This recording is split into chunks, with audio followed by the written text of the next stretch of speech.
मुआज़िज़ दोस्तों, मैं हूं माजिद मलिक और आप तमाम देखने और सुनने वालों को अस्सलाम वालेकुम। प्यारे दोस्तों, मदाइन साले एक ऐसा नाम है जो सिर्फ तारीख की किसी पुरानी बस्ती का जिक्र नहीं बल्कि अल्लाह ताला के कहर, इसकी गैरत और इसकी वाज़ह निशानियों की एक जिंदा तस्वीर है। मदाइन साले, जिसे अरबी में मदाइन नबीउल्लाह साले कहा जाता है, सऊदी अरब के शुमाल मगरिब में वाक़े एक इलाका है जिसे कदीम जमाने में कौम समूद की रिहाइशगाह कहा जाता था। ये वही कौम है जिसका जिक्र कुरान पाक में तकरीबन 23 मकामात पर आया है ताकि हम इनके अंजाम से सबक हासिल करें। ये कौम अपनी ताकत, शान शौकत, इंजीनियरिंग और फन तामीर के हवाले से बेमिसाल थी। इन लोगों ने सख्त पथरीले पहाड़ों को काट कर ऐसे अजीम शान महल और घर बनाए कि आज के दौर का माहिर तामीरात भी हैरत से उंगलियां दांतों तले दबा ले। कौम समूद ने पहाड़ों को तराश कर जो मकानात, कब्रें और यादगारें बनाई, वो आज भी मदाइन साले के वीरान पहाड़ों में चीख चीख कर इंसान को पुकारती हैं कि देखो, ये उन लोगों का अंजाम है जिन्होंने अल्लाह के पैगाम को झुटलाया। कुरान मजीद में अल्लाह ताला फरमाता है, क्या तुम उन बागों, चिश्मों, खेतों और बुलंद दरख्तों के साए में अमन से रहोगे? अल्लाह ने हजरत सालेह अलैहिस्सलाम को कौम समूद की तरफ नबी बनाकर भेजा ताकि वो इन्हें तौहीद की दावत दे, बुराइयों से रोकें और अजाब से बचाएं। लेकिन ये कौम अपनी ताकत और दौलत पर घमंड करती रही। इन्होंने हजरत सालेह अलैहिस्सलाम को झुटलाया, इनका मजाक उड़ाया और अल्लाह की नाफरमानी में हद से बढ़ गए। अल्लाह ताला ने इनको एक निशानी के तौर पर एक खास ऊंटनी दी जो पहाड़ से निकली। ये अल्लाह की ऊंटनी कहलाई। इसे नुकसान न पहुंचाने की सख्त हिदायत की गई और फरमाया गया कि एक दिन ये ऊंटनी पानी पिएगी और एक दिन तुम लोग। लेकिन कौम समूद ने अपनी सरकशी से बाज ना आते हुए उसी ऊंटनी को कत्ल कर दिया और फिर वही हुआ जिसका डर था। हजरत सालेह अलैहिस्सलाम ने फरमाया कि अब तुम्हारे पास सिर्फ 3 दिन बाकी हैं, फिर अल्लाह का अजाब आएगा और 3 दिन बाद एक चीख, एक जलजला और पूरी बस्ती सफ़े हस्ती से मिट गई। नबी करीम सल्लल्लाहु अलैहि वसल्लम ने भी इस जगह के बारे में वाज़े तौर पर तंबीह फरमाई। सही बुखारी की हदीस में है कि जब रसूलुल्लाह सल्लल्लाहु अलैहि वसल्लम ग़ज़वा तबूक के लिए तशरीफ ले जा रहे थे तो आप मदाइन साले के खंडरात के करीब से गुजरे। सहाबा कराम ने इसके कुओं से पानी भरा और आटा गूंथा तो नबी करीम सल्लल्लाहु अलैहि वसल्लम ने उन सब से फरमाया, ये वो जगह है जहां अल्लाह का अजाब नाजिल हुआ। इस पानी को बहा दो और इस आटे को जानवरों को खिला दो। यहां से रोते हुए गुजरो, हंसते हुए नहीं, क्योंकि ये अजाब की जमीन है। ये वाज़े हदीस बताती है कि उस मकाम पर जाना भी इबरत के लिए है, तफरीह के लिए नहीं। आप सल्लल्लाहु अलैहि वसल्लम ने इस जगह को ऐसी सरजमीन कहा जहां हंसी नहीं बल्कि आंखों में आंसू होने चाहिए। लेकिन दोस्तों, अफसोस की बात है कि आज मदाइन साले की पहचान सिर्फ तारीखी मकाम नहीं बल्कि सियाहती मरकज, म्यूजिकल फेस्टिवल और नाच गाने की जगह बन चुकी है। सऊदी अरब की हुकूमत ने इस मकाम को सियाहत के लिए खोल दिया है और अब वहां जदीद लाइटिंग, स्टेज, मौसीकी, बैनुल अक़वामी गुलकारों के कॉन्सर्ट्स और फैशन शोज तक मुनक्किद किए जा रहे हैं। दुनिया भर से लोग आते हैं, सेल्फियां बनाते हैं, डांस करते हैं और इस जगह को एक पार्क या फन का मकाम समझते हैं। लेकिन हकीकत यह है कि यह वही जगह है जहां अल्लाह का गजब नाजिल हुआ था। जो कुएं कभी हजरत सालेह अलैहिस्सलाम की ऊंटनी के पानी पीने का मकाम थे, आज वो टूरिस्ट स्पॉट बन चुके हैं। जो पहाड़ अल्लाह के अजाब के गवाह थे, आज उन पर रंग बिरंगी रोशनियां लगाई जा रही हैं। लोग इनमें घूम फिर रहे हैं, हंसी खुशी तस्वीरें बनवा रहे हैं और वहां होने वाली मौसीकी और जश्न को तरक्की कह रहे हैं। और दोस्तों, ये सब कुछ सिर्फ इत्तेफाकिया या स्याहों के लिए नहीं हो रहा बल्कि एक बहुत बड़े मंसूबे के तहत हो रहा है जिसके पीछे सऊदी वली अहद मोहम्मद बिन सलमान है। इन्होंने सऊदी अरब को एक जदीद रियासत बनाने के नाम पर वियन 2030 का आगाज किया है, जिसका एक मरकजी हिस्सा यही है कि इस्लामी रिवायात को पीछे धकेल कर मगरबी तर्ज जिंदगी को आम किया जाए।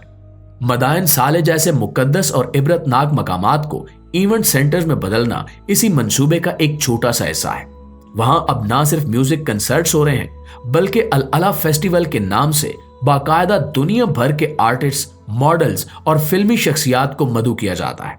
ये वही जगह है जहां नबी अकरम सल्लल्लाहु अलैहि वसल्लम ने हंसी से मना फरमाया, मगर अब वहां डांस, फैशन शोज और यहां तक कि वैलेंटाइन नाइट्स जैसे इवेंट्स भी मुनक्किद किए जा रहे हैं।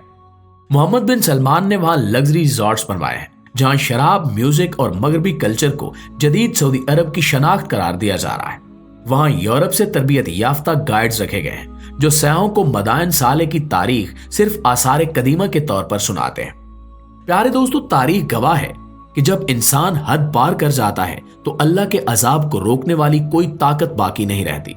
कौम समूद की तबाही सिर्फ एक तारीखी वाकया नहीं बल्कि एक रूहानी इशारा है कि जब कोई कौम अपने नबी की नाफरमानी करे, अल्लाह की निशानियों से खेले और दुनिया की रंगीनियों में खो जाए तो फिर अंजाम बहुत दर्दनाक होता है। आज हम यही सब कुछ अपनी आंखों से देख रहे हैं। जिन पहाड़ों को अल्लाह ताला ने अपने नबी के हाथों मौजज़ा बनाया, जिन गारों में अल्लाह के नेक बंदे इबादत करते थे, जिन वादियों में आसमान से अजाब उतरा, आज वो जगह म्यूजिकल गाला बन चुकी है। वहां गाने बजाने के लिए बैनुल अक़वामी फनकार आते हैं, ड्रोन लाइट्स के शोज होते हैं और हर तरफ नाच कहके और मौसीकी की गूंज होती है। हम सिर्फ मदाइन साले की बात नहीं कर रहे, हम एक ऐसी ज़हनियत की बात कर रहे हैं जो अल्लाह की तंबीहात को मजाक समझती है। हम उन हुक्मरानों की बात कर रहे हैं जिन्होंने अल्लाह की नाराजगी को पसे पुष्ट डालकर मगरबी तहजीब की नकाली शुरू कर दी है। हम उन नौजवानों की बात कर रहे हैं जो इन जगहों पर व्लॉग बनाने और इंस्टाग्राम के लिए तस्वीरें खिंचवाने जाते हैं, लेकिन इनकी आंखों में न खौफ होता है न शर्म। क्या ये वही उम्मत है जिसके नबी सल्लल्लाहु अलैहि वसल्लम ने कहा था कि मेरी उम्मत का फितनों से बचना मुश्किल हो जाएगा? क्या आज वो फितने हमारे सामने नहीं हैं? क्या ये फितने सिर्फ फैशन या फिल्मों तक महदूद थे? नहीं दोस्तों, सबसे बड़ा फितना यही है कि हम अल्लाह की नाफरमान कौमों की तबाहशुदा जगहों को दोबारा जिंदा करके इन पर नाच गाने का जश्न मनाएं। आज की दुनिया में जब कोई तारीखी मकाम दरियाफ्त होता है तो हुकूमतें फौरन उसे सियाती मरकज बना देती हैं, लेकिन इस्लामी तालीमात हमें सिखाती हैं कि ऐसी जगहों पर इबरत हासिल की जाती है, वहां आंसू बहाए जाते हैं, वहां इंसान सजदा रेज होता है। लेकिन हमने इन असूलों को उलट दिया है। अब हम इन जगहों पर कहके लगाते हैं, लाइव कंसर्ट्स करते हैं और फिर फखर से सोशल मीडिया पर कहते हैं we are making a history. लेकिन असल तारीख तो वो है जिसे हम रौंद रहे हैं, जिसे हम मिटा रहे हैं और जिसे अल्लाह ने कुरान में हमेशा के लिए महफूज कर दिया है। प्यारे दोस्तों, याद रहे कि हज़रत सालेह अलैहिस्सलाम की कौम ने सिर्फ एक ऊंटनी को कत्ल किया था और अजाब नाजिल हो गया। आज हमने सिर्फ ऊंटनी नहीं बल्कि अल्लाह की पूरी निशानी को कुचल दिया है। हमने इस जगह की इज्जत को खत्म कर दिया, हमने वहां गाने बजाने को आम कर दिया और हमने अल्लाह के नबी की हदीस को नजरअंदाज कर दिया। तो फिर हमें किस बात का इंतजार है? क्या हमें भी किसी चीख का इंतजार है? क्या हमें भी जलजले, तूफान या आसमानी बिजलियों की जरूरत है कि हम होश में आए? अल्लाह ताला फरमाता है, समूद ने सरकशी से झुटलाया और उसी सरकशी की वजह से वो हलाक किए गए। ये आयत हमें साफ बता रही है कि तबाही सिर्फ उस वक्त आती है जब कौम सरकशी की हद को पार कर जाए। और आज नौजुबिल्ला हमने अंबिया की सरजमीन को डांस फ्लोर बना दिया और हमने अल्लाह की इबरतों को दुनियावी मेलों में तब्दील कर दिया। ऐसे में अगर कोई सच्चा मुसलमान ये सब देखे तो उसका दिल क्यों ना रोए, उसकी रूह क्यों ना कांपे? वो अपने नबी की हदीस को कैसे भूल सकता है? वो अल्लाह के अजाब से कैसे बेखौफ हो सकता है? लेकिन हम बैसियत उम्मत इतने गाफिल हो चुके हैं कि हमें अब गुनाह ही नहीं लगता बल्कि मजा आता है। अल्लाह से दुआ है कि वो हमारे मुर्दा दिलों को फिर से ईमान की रोशनी से मुनव्वर करे और हमारा खात्मा ईमान पर करे। आमीन सुमा आमीन। जी तो प्यारे दोस्तों, ये थी हमारी आज की वीडियो और इस वीडियो के हवाले से आप दोस्तों की राय क्या कहती है कमेंट सेक्शन में हमें जरूर बताइएगा। इंशाल्लाह आपसे मुलाकात होती है अगली वीडियो में। तब तक अपना ढेर सारा ख्याल रखिएगा। अल्लाह निगहबान।